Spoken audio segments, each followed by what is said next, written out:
Abay, kahit siguro kalabaw ang kalaban niya ni Martin Romualdez sa 2028, mananalo pa yung kalabaw ko eh. Ang problema talaga nitong BBM administration, gusto pa rin nilang maging presidente sila sa 2028. Gala yung BBM gang na ito para patuloy yung pagnanakaw nila sa kaban ng bayan. Pinapaabot ko po kay Secretary Alfredo, wag mo kaming tingnan dito na parang uutang ka uli. Attorney, ito nga po, ano pong reaksyon ninyo nitong narinig po ninyong balita na 8 individual nga ng nagdaang administrasyon ay pinangalanan ng ICC prosecution na kabilang nga doon sa tinatawag na indirect co-conspirator. Pwede ho ba niyong paliwanag yan sa ating mga kababayan? Ano nga po ito? Ah, kaya sila dinadamay dyan na indirect conspirator kasi kailangan mapatunayan ng prosecution doon na yun ay isang planado o naging policy. Hindi lamang siya parang random ba? Yung crime na sinasabi nilang crime, yun ay isang policy nung administrasyon daw ni former mayor. Mayor ba yata noon si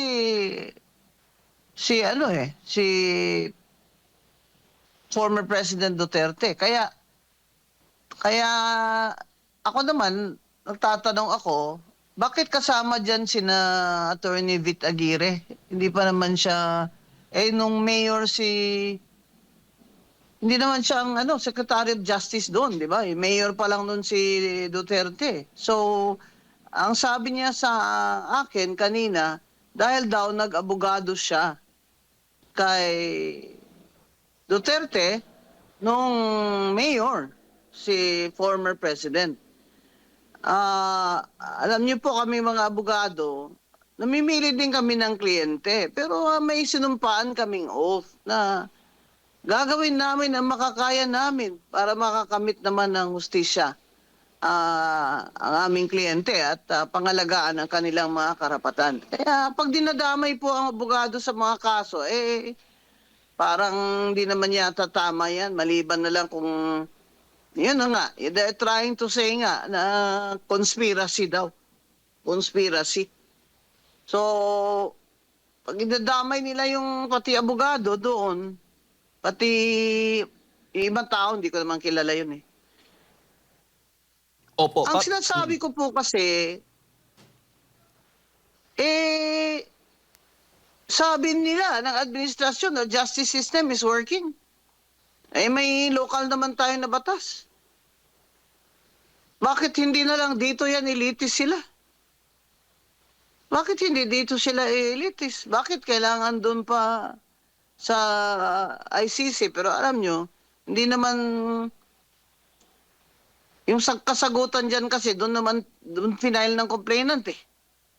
Sinama sila doon eh. Pero ang tanong dyan, isusurrender ba ni BBM administration itong mga ito, kagaya ng ginawa niya doon sa kay former president na hinuli ni Torre na walang kung ano-anong legal basis. Wala man lang confirmation of a domestic court, yung kanyang papel na, at wala rin siyang papel na pinakita doon kay former president. Kaya tinatanong nga ni Digong doon eh, on what basis? On whose authority? Kaya ako talaga, I really oppose that kasi hindi naman tama yun. Kaya sinasabi nila, pro Duterte ako. Ay, hindi po. Alam niyo naman na hindi ko binoto si Digong kahit na magkasama kami mag-mayor noon. Iba naman ang aking mga paniwala sa kanila. Pero abogado po ako. Kailangan po rule of law at saka naman sabihin ni Torre na hihilahin ko yan. Doon na talaga ako nagalit na ako doon. Bakit na wala namang modo ito? Wala na. You just throw away all the rules of of conduct of public officers nung ginawa yun ni Torre. Kaya doon po nagsimula yung ano ko eh, nung naging vocal na ako sa pag-treatment nila doon sa kay Digong. Ang ano naman sa mga complainant, kung doon nila pinail yan, siyempre ang ICC, mag-i-insist siya ng jurisdiction niya. Kahit na hindi na tayo member doon. Kasi nga, nangyari daw yun nung member pa ng Pilipinas. O, granting. Pero hindi kailangan silang i-surrender ng administrasyon BBM kung talagang ayaw niya. Dito nyo nalitisin yan. Dito nyo na sila litisin. Yun po ang opinion ko dyan. Opo. Pero itinuturing ho ba ninyo ito, attorney, bilang isang legal issue o isang political issue? Dinadivert parang ganun po yung dating sa inyo. Lahat naman ng ginagawa nitong BBM gang na ito, political. Impeachment niya yan, political. Itong sa, what do you call this, EJK, political din ito. It may not have started as political on the part of BBM gang, pero yung paghuli sa kanya, pag-capture, they just really bodily, whisked him to The Hague. That's political. Kasi may choice doon si BBM na hindi niya ibigay. Tingnan niyo ang Israel. Tingnan niyo yung si Putin. Kasi they are strong countries. They are powerful countries. Ba't kami susurrender ng citizen namin sa inyo? Wala kayong jurisdiction kung ayaw ibigay. Di ba? Kaya itong si BBM talagang, hindi ako naniniwalang mabait itong tao. Adik kasi, kaya ganyan ang mga desisyon niya. Opo. Paano iba-iba. Lalo na yung foreign policy, diplomacy natin ngayon. Ano ba ito? Flip-flopping? Ito naman si BBM, parang hindi mo na maintindihan kung tawag ba doon? Ganun ba? Ganun. Kala ko ba kalaban mo ang China doon sa ASEAN? Halos kulang na ng murahin niya. Tapos ngayon, kamayan din pala niya yung head of state. Alam mo, ito talaga si Bonggit. Alam niyo ako, wala naman akong problema from the start Nung nanalo siya, sabi ko, good luck. Sana naman maging successful ka. Wala talagang magawang tama itong taong ito. Dahil napaligiran siya ng mga pinapapit lang siya. At do not underestimate him, ha? Kung may gusto siyang gawin niya rin. Kagaya ng 100 billion na insertion na yan. May kickback siya ng 25 billion. Kaya po ang sinasabi ko, dito nyo nalitisin yan. Pwede naman magsabi si Bongbong na, hindi na. Nakuha nyo na si former President Duterte. Tama na, dito na namin nililitis to. Pwede naman Kaya lang, gusto niya talaga, ubusin niya lahat ng support ni mga Duterte, ubusin niya sa politika at lahat ng mga supporters, ubusin niya para unopposed sila sa 2028. Lalo naman nagagalit ang mga tao. Opo. Abay, kahit siguro kalabaw ang kalaban niya ni Martin Romualdez sa 2028, mananalo pa yung kalabaw ko Sabihin mo ng sinong kalabaw mo, attorney. Para ngayon pa lang, alam na ng mga kababayan sino susuportahan nila. Saka natin pag-usapan yung yung 2028 pag malapit-lapit na. Pero attorney, so ngayon, dahil pinangalanan sila, possible na maglalabas ng arrest warrant. Pero kaya nga, sabi mo, kahit may batas na tayo, nakalatag na dyan, na hindi basta-basta mong kukunin, isusurrender, isusuko ang isang Pilipino sa ICC. Pwede pa rin gawin ng administrasyon by hook o by crook na talagang ipadala itong 8 individual o personalidad na ito na nabanggit ng ICC? Opo. Kasi yun, kahit dun sa kay former President Duterte, wala namang warrant dun eh. Interpol notice lang yun eh. Pero labag sa batas yun, attorney, di Talagang ba? inawa lang nila dahilan yun eh. Kaya kung ako dyan, total si Aguirre, abogado naman, pumunta siya ng Supreme Court. Eh, noon sa kay former president, nagtago sila lahat. Si Tory lang yung ano nila, hinarap nila sa tao. Parang ginawa na lang gago yung kababayan ko ah.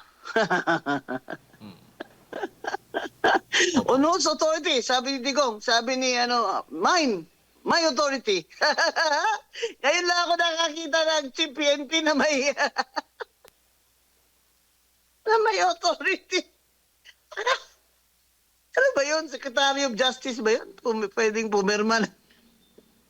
Ano ba yun, Judge? Alam nyo, kasi ito, mga Pilipino, tayo po, wag na po tayong pumayag na ito, martial law. Kukunin na lang tayo. Walang warrant na verified ng domestic court. Ano?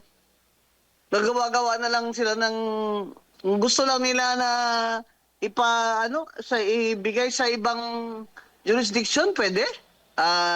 Yun na nga, kaya sinasabi nating political yung galaw na yan ni BBM Gang. Opo.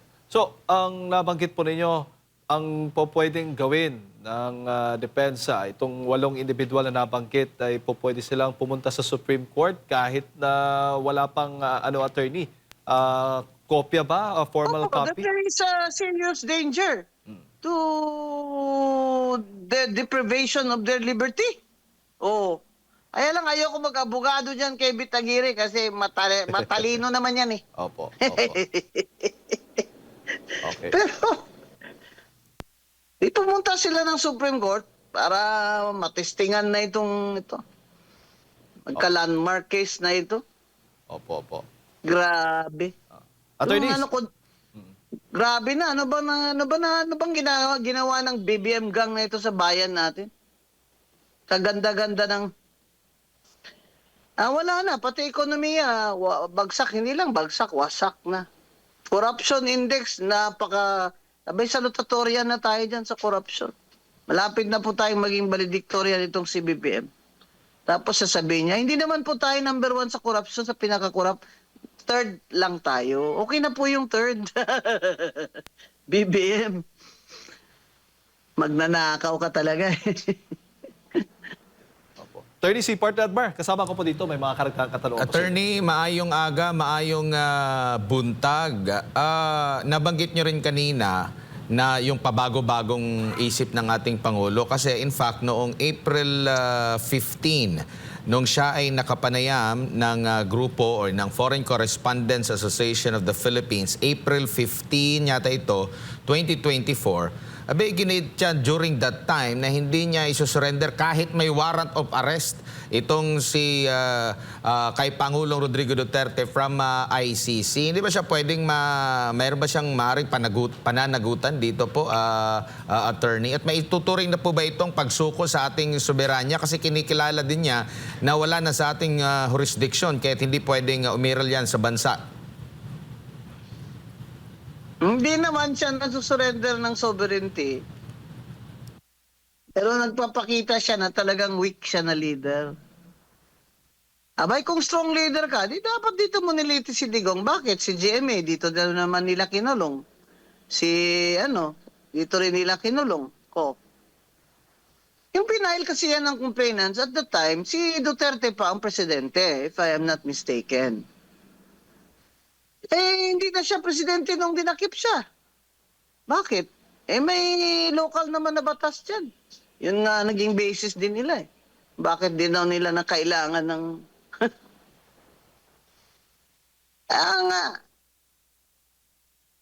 ang problema talaga nitong BBM administration, gusto pa rin nilang maging presidente sila sa 2028. gala yung BBM gang na ito para patuloy yung pagnanakaw nila sa kaban ng bayan. Nakakatakot na pong manalo ito uli yung mga ito dahil tingnan nyo naman sa nangyayari sa atin. Bagsak na ekonomiya natin. 2.4 million ng Pilipino walang trabaho. More than kalahati sa ating mga kababayan ay nakakaranas na ng gutom. Ang solusyon nila, ayuda. Bigas na tag 20 pesos. Abay, kung hindi na to Presidente si Bongbong Marcos, padaanin nyo yan sa kalye, duduraan yan ng mga tao. Opo. Attorney, lipat naman tayo ng... Ganyan na kagalit ang mga tao. Alam niyo ako, gumagala po ako eh. Hindi po ako dito sa mga high class lang ng mga lugar gumagala. Gumagala din po ako dun sa mga what do you call this? Yung mga market. Oh, kausap ko mga rider, mga street cleaner, mga labandera. Talagang papatayin na tayo sa gutom nitong BBM gang na ito. Tapos sila, kukobra pa ng sweldo. Yan po sinasabi ko kay Secretary Ralph Recto. Pinapaabot ko po kay Secretary Ralph Recto, huwag mo kaming tingnan dito na parang uutang ka uli. Di ba may kantang ganyan, ha? Nung ako yung nasa UP, huwag mo akong tingnan na para bang uutang ka. Secretary Recto, huwag ka na utang ng utang. Si BBM, pabayarin mo na ng 203 billion na utang niya sa estate tax. 200 lang naman ang kulang mo eh. Di yan na. Okay ka na. Tapos kami, itatax mo na naman ha, Mr. Batman.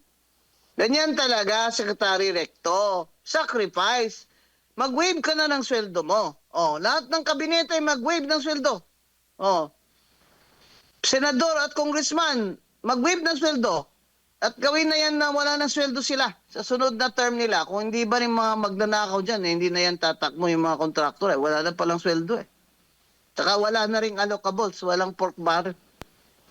Lahat ng reformang ito ay magagawa lamang ng totohanan kung hindi na sila ang nakaupo sa 2028. Yan po ang goal, mga kababayan. Kung gusto nyo ng reforma, kung gusto niya ng makaahon tayo sa kahirapan at ang ating ekonomiya, ay palitan natin itong BBM administration. Mga inutil ito.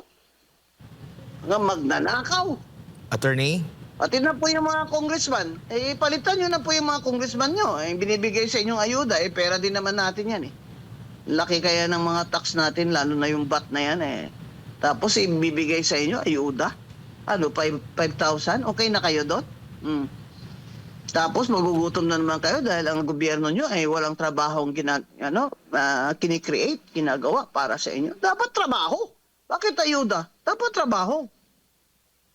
Attorney, lipat po ako ng topic po dito po sa kinakaharap na impeachment naman versus Vice President Sara Duterte po. Nabasura na po yung impeachment laban dito kay Pangulong Bongbong Marcos Jr. Sa tingin niyo po, uusad po ito, lalo na papalapit na po yung 2028 elections din, and at the same time, patuloy pa rin pong namamayagpag ang grado ng pangalawang Pangulo po.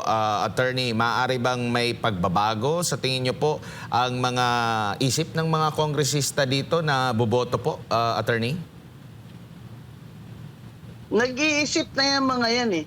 Sabi nga ni Congressman Paulo Marcoleta sa akin, naririnig daw niya sa lounge eh. Iba nag-uusap na parang ayaw na nilang pumirma kasi malapit na eleksyon, baka maresbakan sila. Alam no, they're all political animals. Isipin nila ang re-election nila. Kaya naman sila dikit ng dikit nun sa puon nila na si Martin Luther King Romualdez, lalo na yan si Luistro ng Batangas. Kasi yun ang namimigay sa kanila ng pera na ipamudmud nila. Pamudmud nila yung pera natin, parang kanila. Yan lang po ang incentive nila doon. Ngayon, kung tanggalin mo yan, wala na silang ayuda. Hindi na bawal na silang magbigay ng mga pangalan.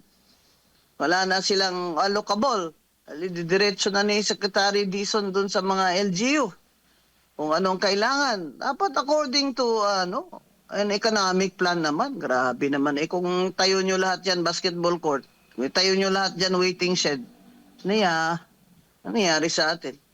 Dapat i-prioritize nyo. For example, LGU magpapagawa, pero unahin muna ha, school buildings. Di ba? At saka yung farm to market road na yan na naman. Yan ang bagong flood control scam.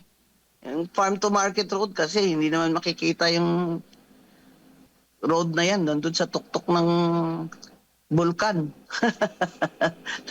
Lalagyan nila. Kaya, etong impeachment na ito kay Vice President, posibleng i-dismiss nila. Sasabihin nila, lacking in substance. Kasi confidential fund ang basis. Meron ng COA unmodified finding na pumasa na sa audit ng COA yung confidential fund na 129 million. Compare mo naman sa ilang bilyon-bilyon mo ninakaw ng mga magnanakaw na congressman dyan at DPWH. Kasama pala yung mga taga-Malacanang, yung mga undersecretary pala na naglalagay din sila ng mga sarili nilang flood control tsaka unprogrammed funds. Grabe. PBM, ay sakit ka na ngayon, kaya ganyan. Lahat ng pera mo dyan, isaksak mo dyan sa tiyan mo. Attorney? Mga kababayan, ako po ay nananalangin na lang, gabi-gabi, na baka sa 2 taon naman po ay may light at the end of the tunnel. Basta wag nyo lang po silang ipanalo sa 2028 ay magkaka-reform tayo. Hindi pwedeng sila rin ang magre-reforma, sila rin yung sumira sa bansa natin at sa ating ekonomiya, sa ating mga kababayan. Kaya possible talaga na ma-dismiss nila yan. Pag may basbas. Kasi kahit na nag-inhibit si Sandro as majority leader, kunyari lang yun. Pag may utos, gagawin pa rin yun. Aakyat pa rin sa Senado. Pero ito lang po ang sasabihin ko sa inyo. Dinidistract lang tayo ng mga ito para hindi natin nila panagutin si Martin Romualdez Kung sino pakulong nila, si Bong Revilla, kung sino. Yung sinabi ni Bernardo, hindi lamang si Revilla, si Grace po kasama doon. Pero si Bong Revilla lang ang kinulong. Pwedeng iakyat nila. Sige, iakyat nila. Pero kailangan nila ng 2/3 vote ng Senado or 16 votes. Bilangin nyo na kung may 16 votes sila. Wala silang 16 votes dahil 9 na ang hindi sasang-ayon sa impeachment. So ilan lang kanila? 24 minus 9. Mga batang grade 3. 24 minus 9. Ilan lang kanila? 15? 15. Kulang sila ng isa. Di ba? Kahit na sabihin pa nilang, hindi naman nag-attend si Bato nagtatago si Bato O di minus na yung sa total. Hindi. Kasi nakalagay naman sa konstitusyon dapat 2/3 ng buong Senado. So kahit absent, kahit abstain, 2/3 pa rin ang kailangan. 16 ang kailangan nila para ma-impeach ang Vice President. Lahat po ito, kung sa Bisaya, balabugay lang Para makalimutan natin yung mga magnanakaw dyan. Attention! Nasaan na si Martin Luther King Romualdez? Dapat yun ang makulong kasi yun talaga ang mastermind. Diba? Di naman pwedeng nagawa yung budget na yan. Saldi ko lang ang gumawa niyan. Ako, posible naman yun. Saka yan si BBM, dapat managot yan. Pag hindi na yan siya presidente, marami na siyang habla. Ba't siya Attorney? pinirmahan yung budget na yan? Na doon nanggaling yung mga flood control na mga ghost at mga substandard para kikmakan nila. Oo.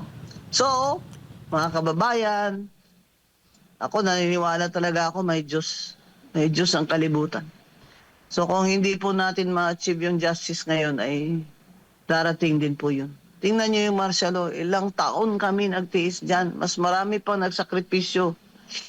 Nagahasa, namatayan ng anak, nako, asawa, kapatid, nangawala yung mga tao, desperasidos. Grabe.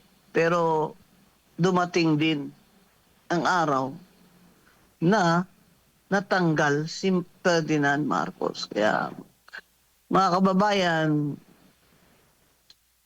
huwag din yun pong puro lang tayo panalangin. Kailangan magprotesta talaga tayo. Kahit sa Facebook lamang. Kailangan ho kayong makilahok sa pagprotesta sa korap na administrasyon ni BBM at ni Martin Romualdez.